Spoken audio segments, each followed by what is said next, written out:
Bismillahirrahmanirrahim. Assalamualaikum warahmatullahi wabarakatuh. Saya Ria Waisal Kurni dengan NIM 80401 kelas 03 PSP Keamanan Sistem Informasi. Di sini saya akan menjelaskan 10 kejahatan yang pernah terjadi dalam keamanan sistem informasi di Indonesia dan solusi cara penanganan yang ditempuh untuk memberantas kejahatan sistem informasi oleh pemerintah Indonesia. Yang pertama itu ada Tokopedia. Pada awal Mei, platform belanja online Tokopedia dilaporkan mengalami peretasan setelah seorang peretas mengklaim memiliki data 15 juta pengguna Tokopedia di dark web. Data yang diretas, seperti yang diumumkan peretas, berupa nama, alamat email, dan password. Kominfo menyatakan kemungkinan data yang diambil adalah nama, alamat email, dan nomor ponsel. Bahkan diduga kebocoran data ini menimpa pengguna dalam jumlah yang lebih besar, sebanyak 91 juta pengguna.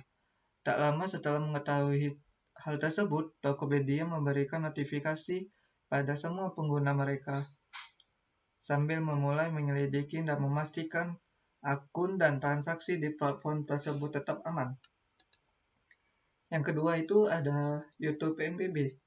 Akun YouTube PNBB juga diretas. Insiden peretasan tersebut terjadi pada tanggal 9 Desember 2021. Saat dihack, akun YouTube PNBB yang semula PNBB Indonesia itu terpantau berubah nama menjadi Ethereum 2.0.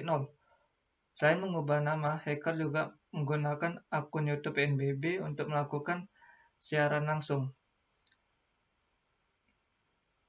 Dalam deskripsi terdapat sebuah tautan yang mengarah ke akun Twitter dengan handle @altcoindailyU. Belum diketahui apakah akun Twitter tersebutlah yang meretas akun PNBB Indonesia. Pihak PNBB mengetahui peretasan ini dan dibantu pihak Google untuk memulihkan akun YouTube tersebut. Yang ketiga itu kejahatan sistem informasi pada situs Sekretariat Kabinet RI. Pada tanggal 30 Juli 2021, situs setkap.go.id diretas dan tak bisa diakses. Kemudian situs setkap berubah tampilan menjadi hitam dengan foto menampilkan demonstran membawa bendera merah putih. Polisi menduga peretasan ini dilakukan demi keuntungan ekonomi. Peretasan bertujuan menjual skrip backdoor dari website yang jadi target kepada orang yang membutuhkan. Situs setkap sudah kembali ke tangan pemerintah. Pihak setkap memastikan tidak ada dokumen rahasia pada situs setkap. Yang keempat ada database Kejaksaan Agung RI dijebol pada tahun 2021. Selalu ada aja alasan bagi hacker untuk menyinggol website yang punya celah keamanan, seperti yang dilakukan remaja 16 tahun asal Lahat. Ia melakukan gara-gara bosan sekolah online sejak pandemi corona. MVW alias GH05 mengisi waktu luang dengan menghack situs Kejaksaan RI. Akibat keisengan tersebut, situs Kejaksaan Agung RI kena device, sehingga tampilan berubah. Di situsnya tertera pesan bernada protes dan cap merah hacker. Tak hanya itu, GH05 menjebol database Kejaksaan Agung dan menjual 3 juta data kepegawaian ke Raid Forum seharga 400.000. Kasus ini selesai setelah MVW diamankan oleh Kejaksaan Negeri Lahat dan Kejaksaan Tinggi Sumatera Selatan.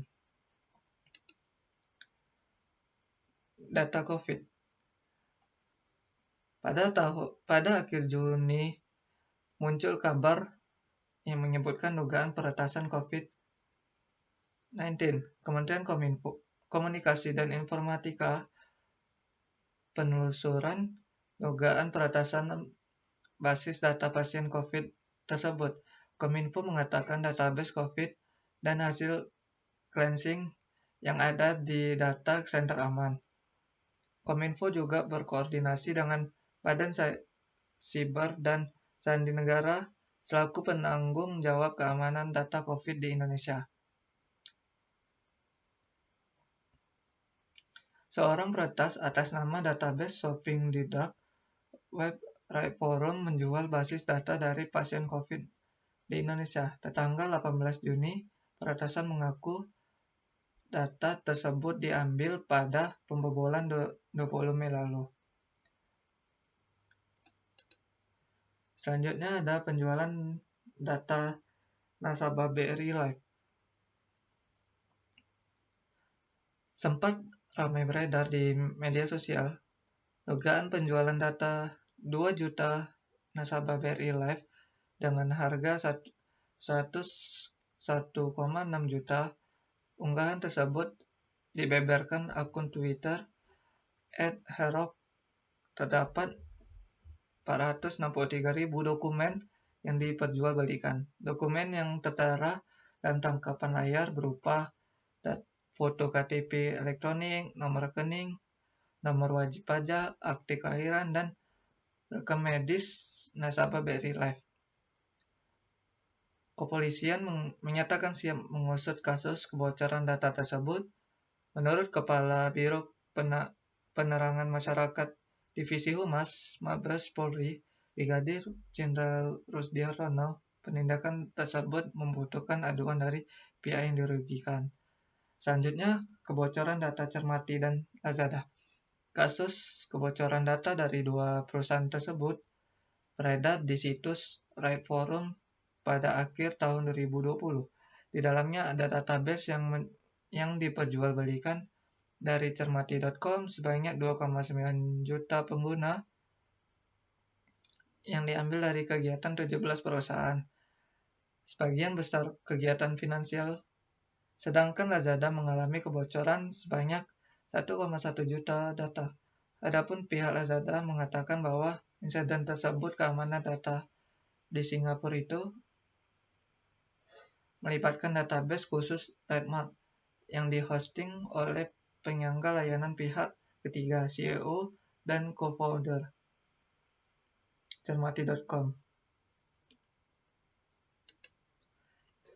Yang selanjutnya itu Red Doors.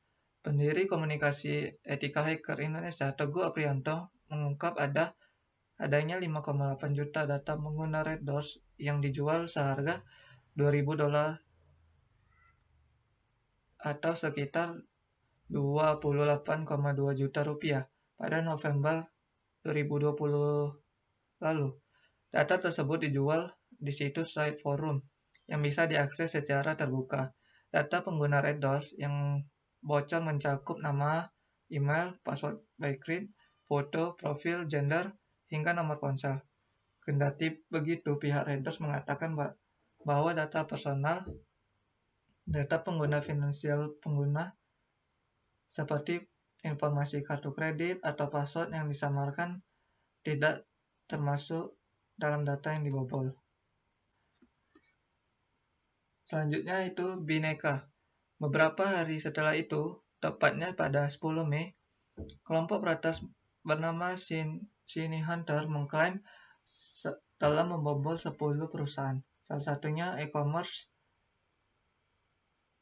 asal Indonesia Bhinneka. Kelompok peretas yang kabarnya juga merupakan dalang peretasan Tokopedia. Dia dilaporkan membobol 1,2 juta pengguna Bhinneka dan menjual di pasar web gelap. Bhinneka menekankan bahwa keamanan dan kenyamanan pelanggan saat berbelanja selalu menjadi prioritas dan telah menerapkan standar keamanan global, Payment Code Industry Data Security Standard.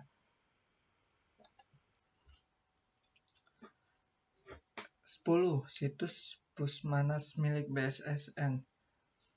Badan Siber dan Sandi Negara juga jadi korban peretasan hack dengan teknik device pada Oktober 2021. Adapun situs milik Badan Cyber yang berhasil dibobol hacker adalah Pusat Malware Nasional atau Pusmanas. Menurut BSSN, situs tersebut berisi data mengenai laporan atau informasi malware. Ketika itu, pakar keamanan cyber Pratama Prasada sebelumnya mengungkapkan serangan terhadap situs BSSN tersebut diunggah akun Twitter dengan handle #son1x777. Unggahan tersebut memperlihatkan situs Pusmanas BSSN yang sudah dihack dengan teknik device, di mana pada halaman muka situs menampilkan tulisan "Hacked by the MX Onday". Selain itu, di halaman muka yang sama, hacker juga menuliskan bahwa aksi peretasan ini dilakukan untuk membalas pelaku yang diduga dari Indonesia yang telah meretas website negara Brasil. Terkait insiden, BSSN langsung melakukan penanganan setelah situsnya mengalami serangan device. Penanganan tersebut dilakukan oleh Computer Security Incident Response Team BSSN. Demikian penjelasan dari saya. Wassalamualaikum warahmatullahi wabarakatuh.